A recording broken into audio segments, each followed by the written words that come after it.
ஜெயஸ்ரீன்னு ஒரு பொண்ணு தாய்வான் நாட்டில் குன்ஷான் யூனிவர்சிட்டிங்கிற ஒரு பல்கலைக்கழகத்தில் மெக்கானிக்கல் இன்ஜினியரிங் 3rd இயர் படிக்கிறாங்க. எல்லாம் ஆச்சரியம் கேட்டிங்கன்னா, அந்த பொண்ணு தருமபுரியில் இருக்கிற அரசு மாதிரி பள்ளியில் படித்தவங்க. எப்படி அவ்வளோ காசுனா, எல்லாமே ஸ்காலர்ஷிப்பில் அந்த பொண்ணு படிக்கிறாங்க. அந்த பொண்ணுடைய அப்பா ஒரு முடி திருத்தம் செய்கிற தொழிலாளி, பார்பர். அம்மா ஒரு சித்தாள். சாதாரண குடும்பம், கிருஷ்ணகிரி மாவட்டத்தில் சின்ன கிராமம். நல்லா படித்தா ஒருத்தருடைய வாழ்க்கை என்னவா மாறும். தருமபுரியிலேருந்து உங்களை தாய்வானுக்கு எடுத்துகிட்டு போகும்.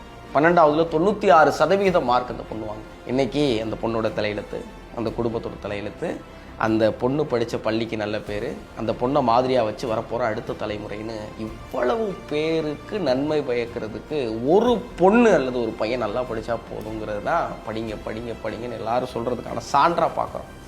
அவங்க அப்பா அப்படி பெருமையாக உட்காந்து, என் பொண்ணு நான் பட்ட எல்லா அவமானத்தையும் தொடச்சிட்டா அப்படின்னு சொல்கிறாங்க. அவங்க அம்மா, என் குடும்பத்திலே முதல்ல